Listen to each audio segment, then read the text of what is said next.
The ballroom had been transformed into something that looked less like a product launch and more like a coronation. Floor-to-ceiling drapes of midnight black swept the walls, punctuated by columns of cold white light that carved sharp angles across the polished concrete floor. At the center of it all sat the Apex X, a machine so aggressively beautiful that grown men had stopped mid-sentence just walking past it, struggling to find words adequate enough for what they were seeing. Cameras lined every angle. Journalists jostled for position. 800 guests in tailored suits and cocktail dresses nursed glasses of champagne and whispered to each other with the breathless anticipation of people who believed they were about to witness history. And standing at the edge of the stage, her posture so controlled it seemed almost architectural, was Victoria Hayes, 35 years old, the youngest CEO in Meridian Motors' 112-year history, and the woman who had staked her entire professional reputation on the car, gleaming beneath those lights. She surveyed the room with the calm, practiced certainty of someone who had never once doubted that the world would arrange itself according to her plans. She had no reason to think tonight would be any different. She had no idea that a man in a grease-stained jacket standing somewhere in that crowd was about to dismantle every assumption she had ever made about power, merit, and what it truly meant to build something from nothing. Ethan Carter had not planned to be there at all. He was 38 years old, built with the kind of quiet solidity that came not from a gym but from years of actual work hands that knew the difference between a seized caliper and a stripped bolt by feel alone, shoulders that carried a particular kind of weight that had nothing to do with muscle. He ran a garage called Carter's on the outer edge of Millbrook, a suburb that the city's glossy magazines had never once mentioned, a neighborhood where people fixed things rather than replaced them because fixing was all they could afford. The garage was modest, 2 bays, a small office with a second-hand desk, a wall calendar 2 months behind, but it was his, entirely and completely his, and he kept it with a kind of quiet pride that asked nothing from anyone else. On the workbench beside the industrial coffee pot sat a framed photograph, a 10-year-old girl with her father's eyes and her late mother's crooked, unstoppable smile. Her name was Lily, and she was the architecture around which Ethan had rebuilt his entire life. He had promised himself, after everything that had been taken from him, that no force on earth would take her too. So he showed up every morning, opened the garage, did honest work for fair prices, and came home in time to help with homework and make dinner, and sit beside her bed long after she had fallen asleep, just listening to her breathe, grateful beyond any reasonable expression of the word that she was there. It had been Lily who insisted on the auto show. She had read about it in a school magazine, dog-eared the page, and placed it deliberately on the kitchen table where her father would see it over his morning coffee. The Apex X debut, the headline read, alongside a photograph of a vehicle that looked like someone had dreamed it into existence rather than engineered it. Lily had circled it in red marker. Ethan had smiled at the ceiling for a long moment, then called the garage and arranged for the day off. That was the thing about Lily. She loved cars the way her father once had, with a ferocity that was almost academic, collecting technical specifications the way other children collected trading cards. She could explain the difference between a pushrod and overhead cam engine to anyone who would listen, and she did so regularly, with the serene confidence of someone who had absolutely no idea this was unusual for a 10-year-old. Ethan had watched this in her, and felt something he could not quite name, a pride so large it occasionally frightened him. And underneath it, buried carefully where it could not do damage, something older and more complicated that he rarely allowed himself to examine. Victoria Hayes had grown up learning that the world respected results and nothing else. Her father had been a mid-level executive at an automotive supplier, a man who came home smelling of motor oil and institutional coffee, and who had told her repeatedly, with the fierce conviction of someone compensating for his own stalled ambitions, that the only thing that mattered was winning. She had taken that lesson and run so far with it that by 27, she held a director's position, by 31 she was running divisions, and by 35 she sat at the top of a company that shaped the future of how human beings moved through the world. She was not cruel. Cruelty required an emotional investment she didn't have time for, but she was unsentimental in a way that people sometimes mistook for coldness. She measured people quickly, categorized them efficiently, and moved on. She did not often reconsider. She had not yet met anyone who made her want to.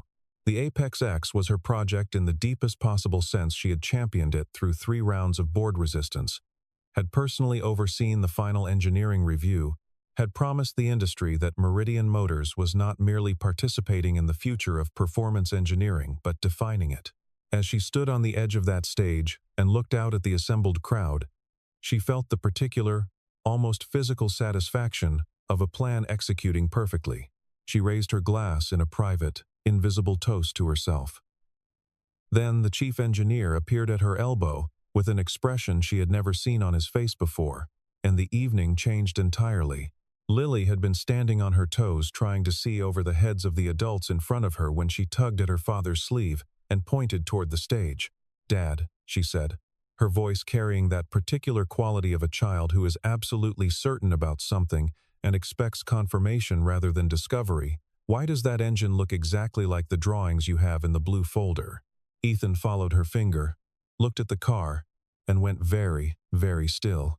The engineers arrived on stage in waves, each one summoned with increasing urgency as the minutes stretched and the crowd began to shift with the restless confusion of people who had expected a triumph and were getting something else instead.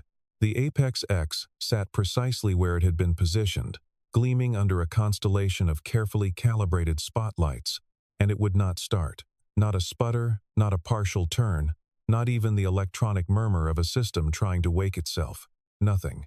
The chief engineer, a methodical man named Gerald Holt who had spent 30 years in automotive design and prided himself on never having been publicly surprised, crouched beside the hood with a diagnostic tablet and spoke in low, controlled tones to 2 of his best technicians. The numbers coming back made no sense to him. Everything the sensors reported was nominal. Every system showed green, and yet the car sat silent as a monument, as indifferent to their efforts as a stone. Victoria stood to the side of the stage, with her arms folded and her expression locked in a deliberate stillness that the people who worked for her recognized as far more dangerous than visible anger. She had not raised her voice. She had not yet said anything at all. In fact, which was worse, the journalists in the front rows had begun exchanging glances. The camera operators had pivoted slightly, intuitively, away from the car and toward the CEO, because they understood instinctively that the real story had shifted location. Victoria watched Gerald confer with his 3rd specialist in 20 minutes and felt, for the first time in a very long time, the particular cold vertigo of a situation she could not simply will into compliance. She was composing the internal calculus of damage control press statement, timeline, partial demonstration, controlled narrative, when a voice rose from somewhere in the crowd. It was not loud, but it had a quality of simple certainty that cut through the ambient murmur of the room the way a clear note cuts through noise. "I think I might be able to help with that."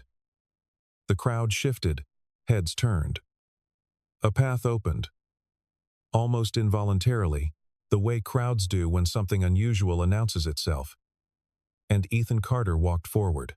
He was wearing a dark canvas jacket with a smear of grease near the left cuff that he had noticed on the drive over and decided not to worry about. His work boots were clean but unmistakably work boots. He held Lily's hand until he reached the edge of the stage, where he gently let go and looked up at the car with an expression that no one in the room could quite read, not nervousness, not ambition, something quieter and more complicated than either. The laughter started in the middle of the room and spread. It was not vicious. Exactly, it was the laughter of a crowd that had been handed an unexpected comic relief after 20 minutes of tension, the reflexive response of people confronted with something they considered an obvious incongruity. "A man in a work jacket. A local garage," someone whispered. "He fixed Toyotas," someone else said. And the ripple of amusement spread further. Gerald Holt looked down from the stage with an expression that mixed irritation with genuine confusion. Victoria stepped forward. She looked at Ethan with the particular, devastating efficiency of someone who had categorized and dismissed 1,000 people in her career. And she let it show. "Sir," she said, her voice carrying to every corner of the room with the ease of someone accustomed to being heard, "we have 8 of the most qualified automotive engineers in the country working on this vehicle. I appreciate the enthusiasm, But I think we're beyond the help of." She paused, and the pause itself was a verdict, a local mechanic. The laughter swelled again. Ethan did not flinch. He stood at the base of the stage with his hands in his jacket pockets and looked at the car for a moment without saying anything. Then he said, quietly, "I can see the problem from here." Victoria's expression shifted almost imperceptibly. She looked at Gerald, who gave the smallest possible shrug, the shrug of a man who had run out of ideas and was not proud of it. She looked back at the man below her and made the decision that would change both their lives, though she could not have known it then. "Fine," she said, and her voice had the edge of someone making a wager they intend to win. "If you can start this car, I will write you a check for $1 million right here in front of every person in this room." The murmur that ran through the crowd was electric. "And if you can't," she let the implication hang, "you walk out of here quietly, and we never speak of this again." It was the kind of offer that was not really an offer at all. It was a public humiliation framed as generosity, designed to produce a specific outcome. She expected him to hesitate, to reconsider, to back away with whatever dignity he could salvage. Lily had worked her way to the front of the crowd. She looked up at her father, and her expression was not uncertainty or fear. It was something that looked remarkably like faith. "You know this engine, Dad," she said. "Just that, nothing more." Ethan looked at his daughter for a long moment. Then he turned back to the stage and walked up the steps. The silence that fell over the ballroom as Ethan approached the Apex X was a different kind of silence than the one that had preceded it. The earlier quiet had been the silence of a crowd waiting to laugh. This was something else, the silence of 800 people trying to understand what they were watching. Ethan moved around the car with the unhurried, purposeful attention of a man reading something in a language only he spoke. He did not reach for the diagnostic tablet that Gerald had left resting on the hood. He did not ask for tools or assistance. He crouched beside the front quarter panel and looked at the intake manifold assembly with his head slightly tilted, and two of the senior engineers exchanged a glance that was half contempt and half something they were not ready to name yet. Gerald crossed his arms. "The diagnostic shows all systems nominal," he said, with the tone of a man who considers this information both definitive and conversation-ending. "I understand that," Ethan said, without looking up. "That's the problem.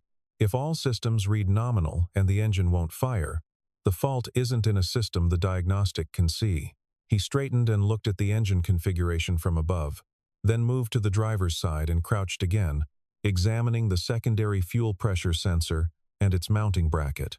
His hands moved with a kind of quiet authority that was completely at odds with the setting, not performing expertise, simply exercising it, the way a musician runs scales not to impress, but because it is the most natural thing in the world. Gerald started to say something else. Ethan held up one hand, not rudely, just with the absolute focus of a man who needed another 30 seconds of silence. Then he found it.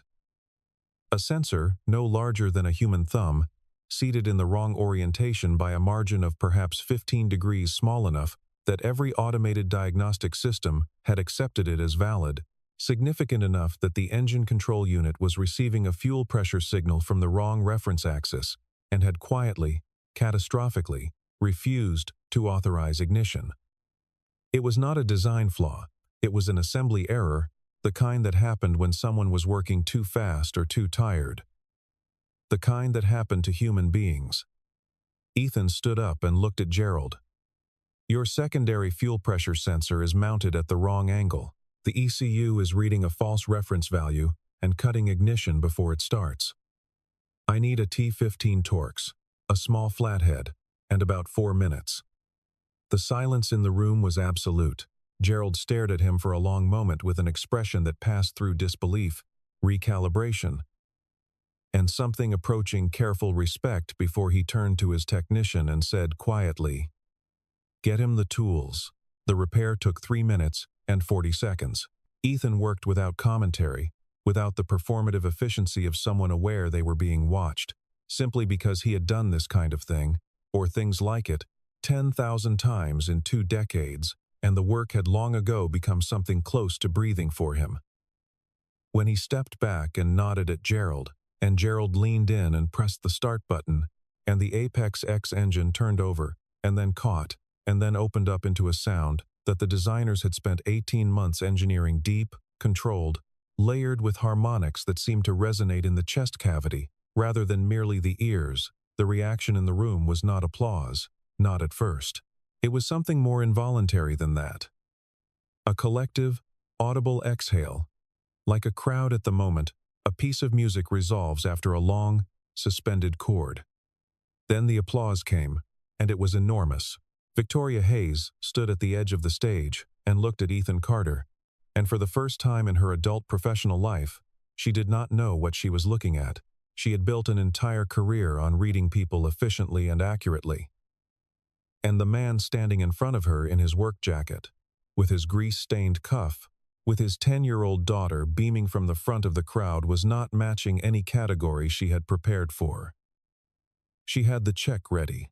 She was not going to default on a public promise. She had never defaulted on anything. But as she held it out toward him, Ethan said something that stopped her hand midair and stopped the room with it.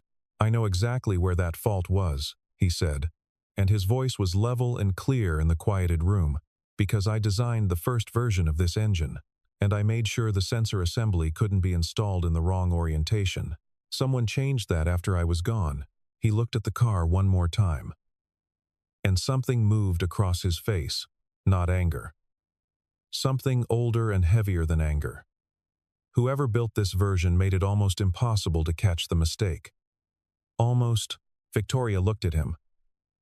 The room looked at him, and in the particular, suspended quality of that moment, the story that had seemed to be about a car was revealed, without ceremony, to be about something else entirely. The investigation began not as an investigation, but as a reflex, the instinctive due diligence of a CEO who had just had a claim made in public that, if true, would constitute one of the most significant intellectual property violations in the history of the automotive industry, and if false, would still need to be disproven thoroughly and quickly. Victoria returned to her office at 11:30 that night, still in the clothes she had worn to the launch, and began pulling files. She told herself she expected to find nothing, or nothing definitive, the kind of circumstantial ambiguity that could be managed. She did not find ambiguity. Ethan Cole Whitfield, his full name, which he had stopped using after changing it back to his mother's name, Carter, when he left the industry, had enrolled in the mechanical engineering program at the University of Michigan at 17 on a full academic scholarship. He had graduated 3 years later at the top of his class, with a thesis on variable compression ratio engine architecture that his advisor had described in the accompanying letter as 15 years ahead of the field. He had been hired directly out of graduate school by Titan Motors, then the most aggressively innovative, independent automotive engineering firm in the country, to work on their advanced propulsion research team. He had spent 5 years there. In his third year, at age 26, he had filed a provisional patent for a novel engine architecture that used a distributed sensor network to dynamically regulate ignition timing across variable load conditions, a system that improved fuel efficiency by 31%, while simultaneously increasing peak power output by 22%. The patent application was in his name. The engineering logs were his. The design notebooks, submitted as supporting documentation, carried his handwriting and his signature and dates, going back 2 years before the application. 14 months after that filing, Titan Motors had quietly amended the patent assignment. The amendment listed the technology as a work-for-hire development owned entirely by the corporation, with principal engineering credit attributed to a senior engineer named Douglas Pratt. There was a board resolution authorizing the amendment. There was correspondence from the legal department summarizing the reasons. There was nothing, in any document Victoria could find in the first layer of records, that acknowledged Ethan's original filing or his objections to it. Because he had objected, she found that too, in the form of a formal internal complaint filed through Titan's HR system, followed by a letter from the company's outside counsel informing him that his employment agreement contained a standard intellectual property assignment clause that covered all work performed during his tenure and that the matter was considered closed. He had retained his own attorney. He had filed suit. The suit had been dismissed on summary judgment 18 months later on procedural grounds related to the IP assignment clause, with the judge noting in his ruling that while the circumstances raised questions, The contractual language was unambiguous. Ethan had exhausted his appeals, exhausted his savings, and exhausted, apparently, his will to continue fighting an opponent with unlimited resources and a decade's worth of institutional momentum behind them. He had left the industry. He had gone home to Millbrook. He had opened a garage. And then his wife, whose name was Sarah, had been diagnosed with an aggressive form of lymphoma. And the last 2 years of his 20s had been spent in hospitals and insurance appeals, and the particular, consuming despair of watching someone you love fight a battle that cannot be won. She had died when Lily was 1 year old, and Ethan had buried her in a small cemetery outside Millbrook and driven home and sat in the kitchen for a very long time before Lily had woken up crying and given him something to do that was not grief. Victoria sat back from her desk and looked at the ceiling and did not move for several minutes. She had not expected to feel this. She had not expected to feel anything except the clean urgency of a problem that needed solving. What she felt instead was something closer to accountability. A recognition, slow and uncomfortable, that she had stood on a stage a few hours ago and used her position and her voice to diminish a man in front of hundreds of people, and that the man she had diminished had more legitimate claim to the technology at the center of her company's flagship product than anyone currently listed on the corporate record. She kept reading. The Apex X engine architecture had been developed internally at Meridian Motors, which had acquired Titan Motors' technology portfolio 8 years earlier in a merger that Victoria herself had overseen in her role as Chief Strategy Officer. She had inherited the Titan portfolio as a line item. She had not audited the original IP chain. She had not asked questions about the provenance of each component. Why would she? The legal team had cleared it. The board had approved it. She had trusted the institutional record the way she always trusted institutional records completely, because she had never had a reason not to.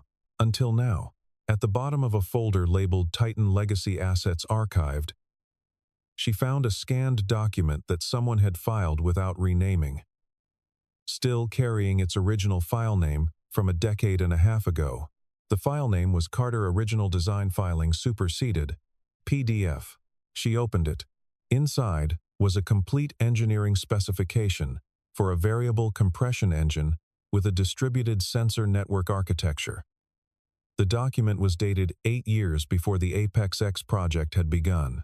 The signature on the cover page was Ethan Carter's. The design was, in its essential architecture, the Apex X.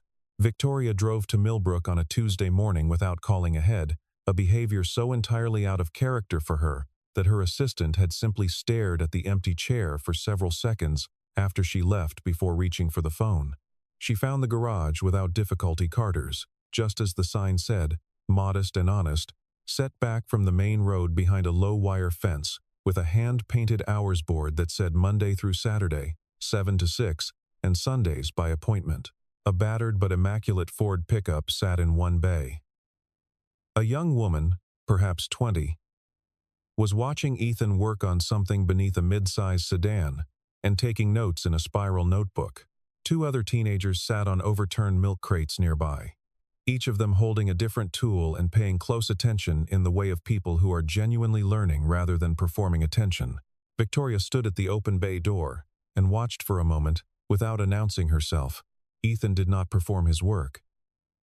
That was the thing she noticed first, and the thing she kept coming back to later when she thought about that morning. There was no consciousness of being observed. No adjustment of posture or pace in response to her presence. Just the work itself, done with the focused, unhurried care of someone for whom excellence was not a mode they switched into but a habit so deeply established it had become indistinguishable from personality.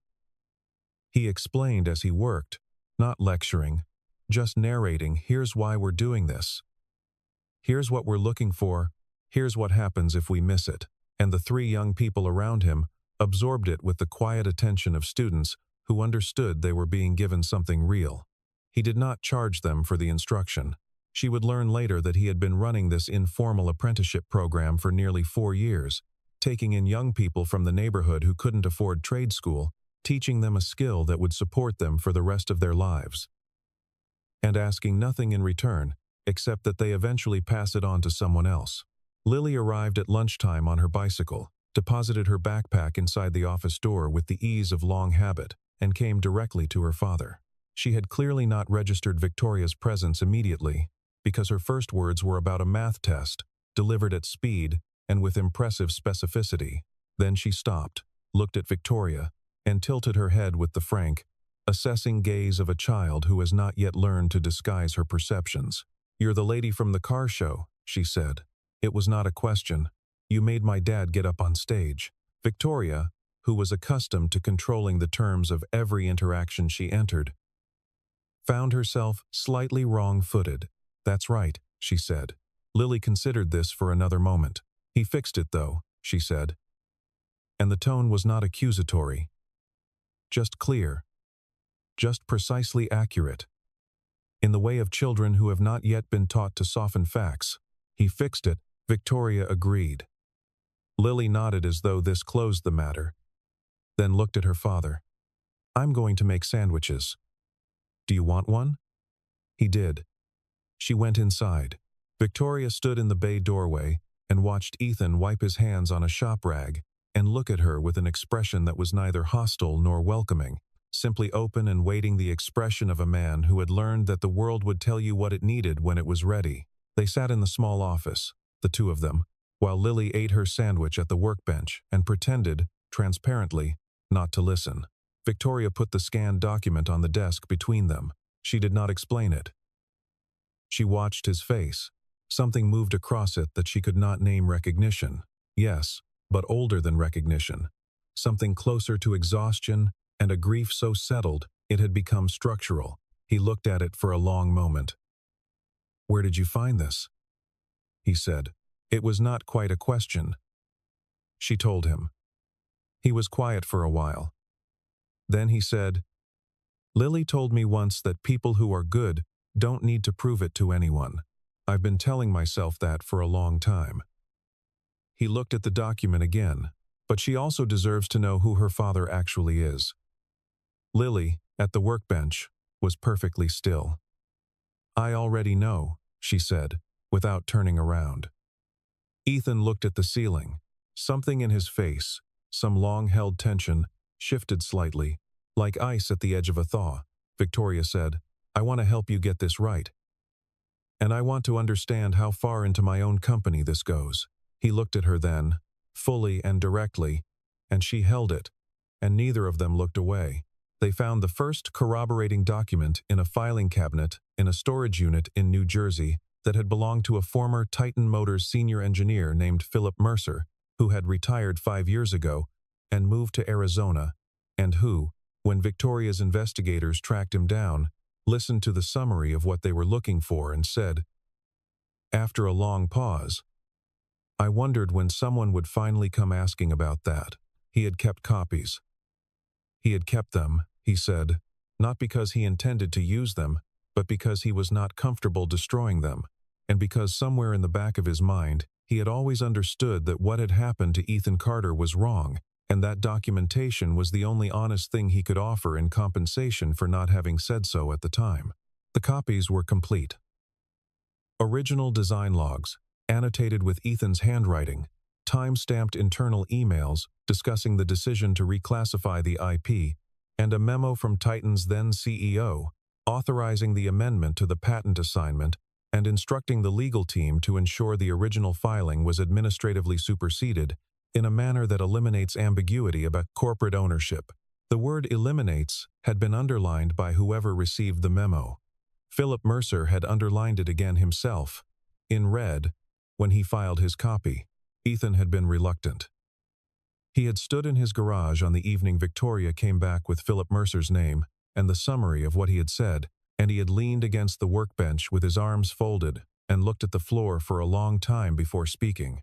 He had built something here, he said, not the garage, not specifically, though the garage was part of it, but a life that worked on its own terms, a life his daughter could rely on, and every previous time he had tried to fight this thing it had cost him something he couldn't get back and had given him nothing in return. Victoria listened without interrupting, which was not a natural mode for her, and which she recognized as something she was choosing, rather than something she was doing instinctively. When he finished, she said, simply, "You're right. that it might cost you something. I can't promise it won't, but what it cost you the last time was partly because you were alone. You won't be alone this time." He looked at her. She held his gaze and did not add anything to it, because she had learned, in the week she had spent watching him work, that he responded to directness and not to salesmanship. He looked at Lily, who was doing homework at the kitchen table visible through the open interior door, and who appeared, to all outward signs, to be completely absorbed in long division. "Okay," he said. "Just that. The investigation took 11 weeks. They worked carefully, methodically, building a chain of evidence that connected Ethan's original filing through the administrative maneuvers at Titan to the technology portfolio that Meridian had acquired and from which the Apex X had been derived.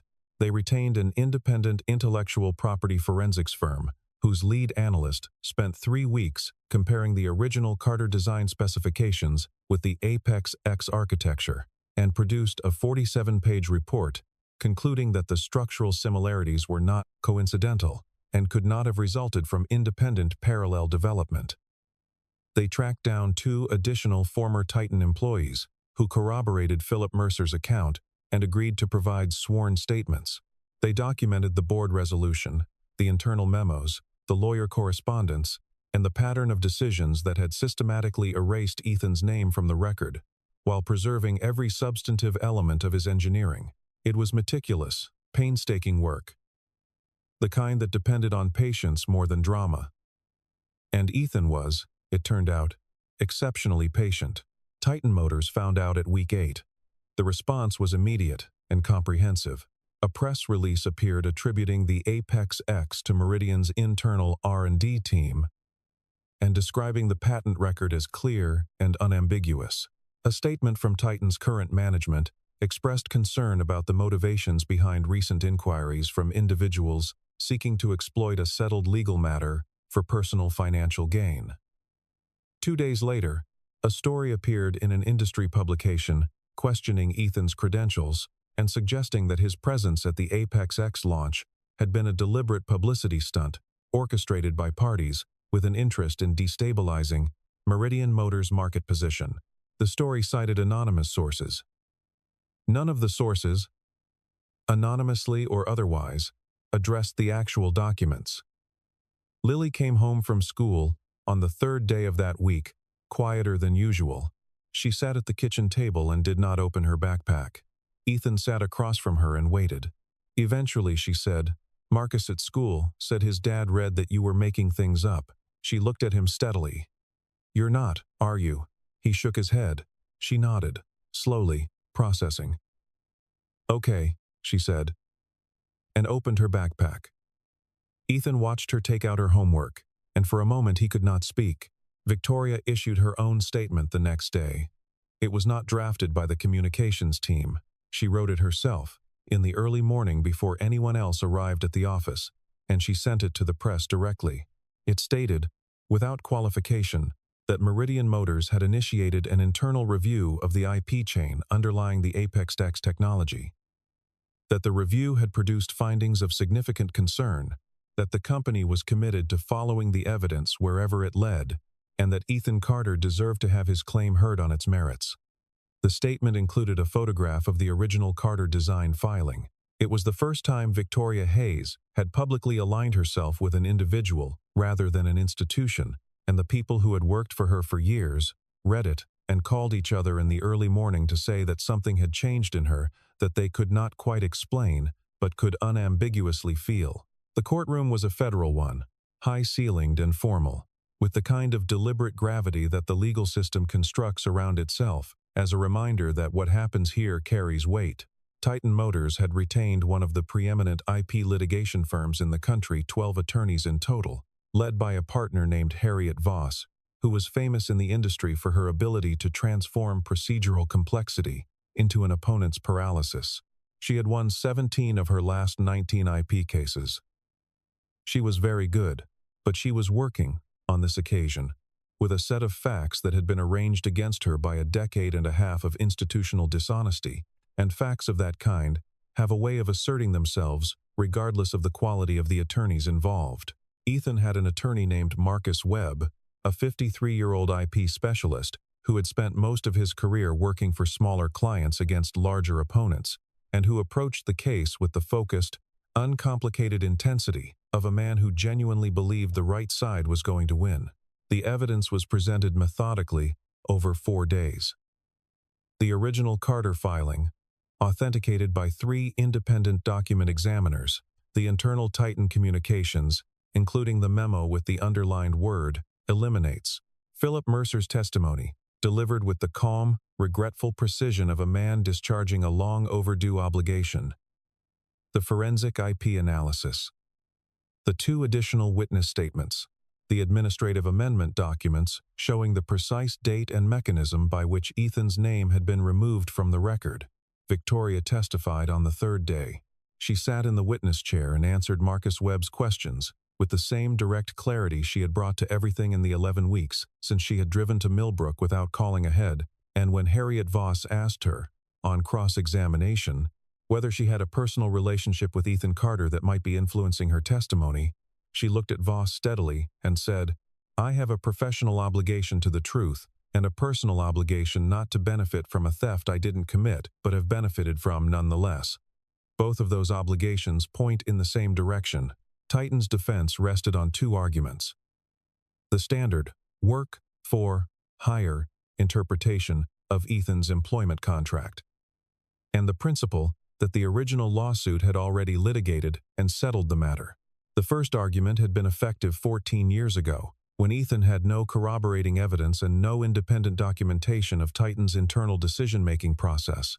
It was considerably less effective now, in a courtroom where the jury could see Philip Mercer's copies of the memos and read, in the original author's own words, that the corporate decision had been made not on legal grounds, but on the explicit desire to eliminate ambiguity about corporate ownership of technology that everyone in those emails acknowledged had been created by a 26-year-old engineer named Carter. The second argument, res judicata, failed on the grounds that the new evidence, particularly the internal memos, had been actively concealed from the original proceedings. A fact that Marcus Webb argued, and the judge agreed, constituted a fraud upon the court that vitiated the finality of the earlier dismissal. The jury deliberated for 9 hours across 2 days. The verdict was read on a Thursday afternoon. The foreperson, a retired high school science teacher named Dorothy Alvarez, read it in a clear, steady voice that carried to every corner of the room. Ethan Carter was the original and sole creator of the engine architecture at issue. Titan Motors had engaged in deliberate misappropriation. Meridian Motors, having acquired the technology in good faith but having since become aware of its tainted origin, bore joint liability for remediation. The damages figure compensatory, punitive, and licensing-based was announced in a subsequent damages phase 3 weeks later and totaled $432 million. The judge, in his final remarks, noted that the case illustrated the vulnerability of individual inventors to institutional power and called on the legislature to consider strengthening protections for independent patent holders. The courtroom was not loud when the verdict was read. It was the same kind of silence as the one that had followed the Apex X engine catching and roaring to life, something involuntary, something that preceded and outlasted applause. Lily had been seated in the gallery beside Philip Mercer, who had driven in from Arizona for the verdict and who had patted her hand twice during the reading, very gently, in the manner of someone who understood that this moment was not primarily his. When it was over, she found her father in the hallway outside, surrounded by journalists and Marcus Webb and Victoria, and she worked her way through without apologizing, and stood in front of him and looked up with those steady, enormous eyes. He crouched to her level. She did not say anything for a moment. Then she put her arms around his neck and held on, and he closed his eyes. The weeks after the verdict had a quality that Ethan had not anticipated, and could not quite name, not euphoria, which would have been too loud and too simple, but something more like the particular quiet that follows a storm, when the air is clean and the shapes of things are unusually clear. He received interview requests from 42 publications, and agreed to 3 of them. He received 24 speaking invitations, and accepted one from the engineering school at the University of Michigan, where he stood at a podium in front of several hundred students and said, among other things, that the most important tool in any engineer's career was not any technical skill, but the willingness to put their name on the work they actually did and to insist, in the face of every institutional pressure to the contrary, that attribution mattered. The applause was long. He was not entirely comfortable with it, in the way of people for whom the work itself has always been more natural than the recognition. He sat in the back of the car on the way back to Millbrook and looked out the window and thought about his workbench and the unfinished restoration project he had left there. Victoria had asked him, 3 days after the verdict, to come to the Meridian headquarters. She had prepared a presentation slides, financial projections, organizational charts, and then on the morning of the meeting she had closed the laptop and decided against it. She met him in the conference room with 2 coffees and nothing else on the table. She told him what she wanted to say directly, which was that she wanted him at Meridian, not as a consultant and not as a symbolic hire, but as chief technical officer with genuine authority over the direction of the company's engineering programs. She told him that she understood the reasons he might decline, including the most important one, and that she had thought about how to address it. She told him about the Meridian Innovation Center, a facility she had already begun discussing with the board, to be built in Millbrook, a combination of research, laboratory, and educational center that would employ local engineers and run a STEM apprenticeship program for students from the surrounding community. The facility would be named for Sarah Carter. She had cleared the naming with no one because she had not needed to. It was her decision, and she was certain about it. Ethan looked at the table for a moment. Then he looked at her. I need to be home for dinner, he said. I need to be the person who helps with homework. I need to be in the garage sometimes, just because the garage is where I think. She nodded. The CTO office is wherever you need it to be, she said. We can build a lab in your backyard if that's what it takes. He almost smiled. Not quite, but close. He said he needed to think about it, and she said of course, and they sat with their coffees for a few more minutes, not talking, comfortable in the silence the way people only are when they have stopped performing for each other.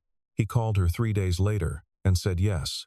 The Meridian Innovation Center broke ground 6 months after that, on a parcel of land 3 miles from Carter's garage, with a ceremony that Ethan attended in his work jacket because he had worn it to the Apex X launch and had decided, somewhere along the way, that it was the most honest piece of clothing he owned. Lily stood beside him at the podium and looked out at the crowd with an expression that was composed and proud, and exactly her mother's. Victoria stood on his other side.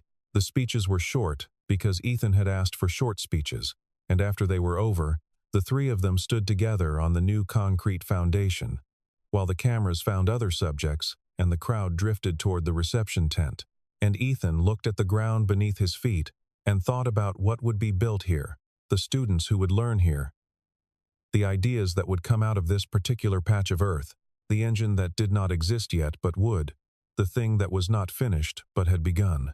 Victoria said, after a while, "What are you thinking about?"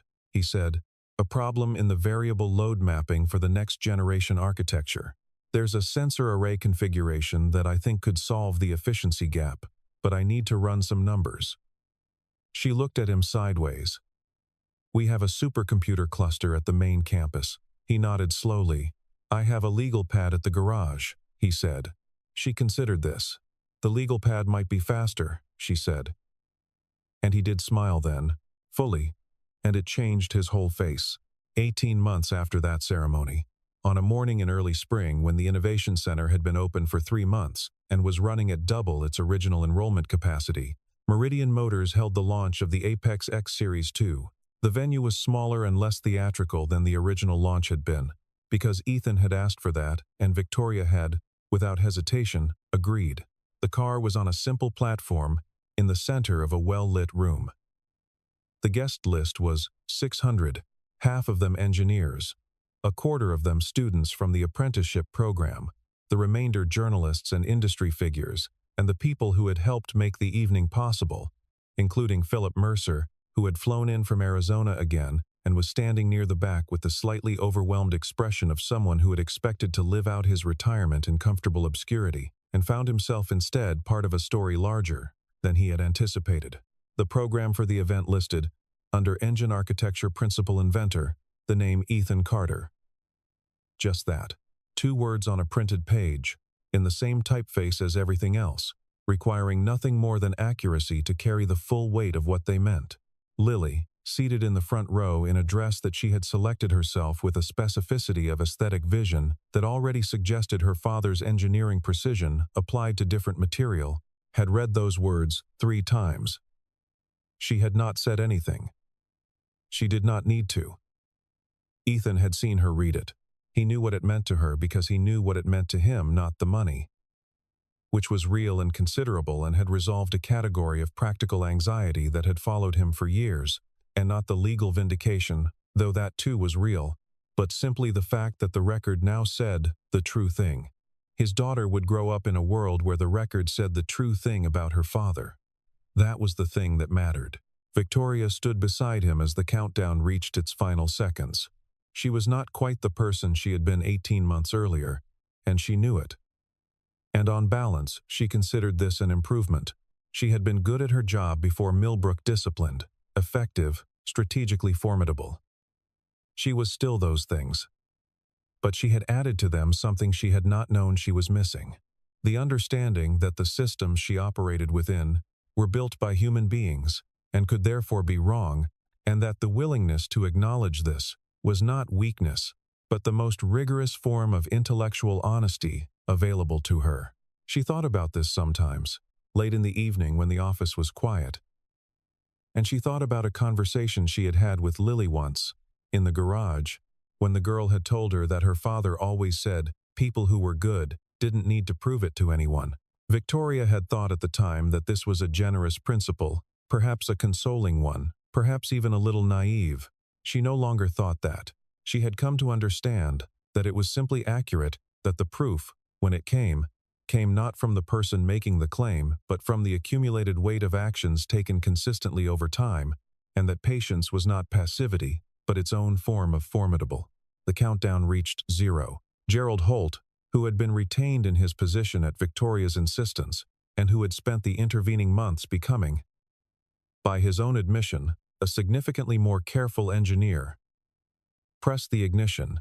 The Series 2 engine caught instantly, smoothly, with the deep, structured authority of something designed by someone who understood not just the mechanics but the meaning of the sound.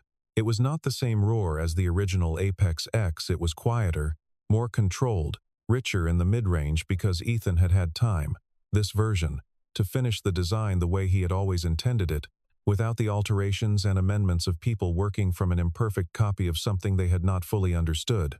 The room responded, as rooms respond when something true asserts itself with a recognition that bypassed the analytical faculty and went directly to something older and more reliable.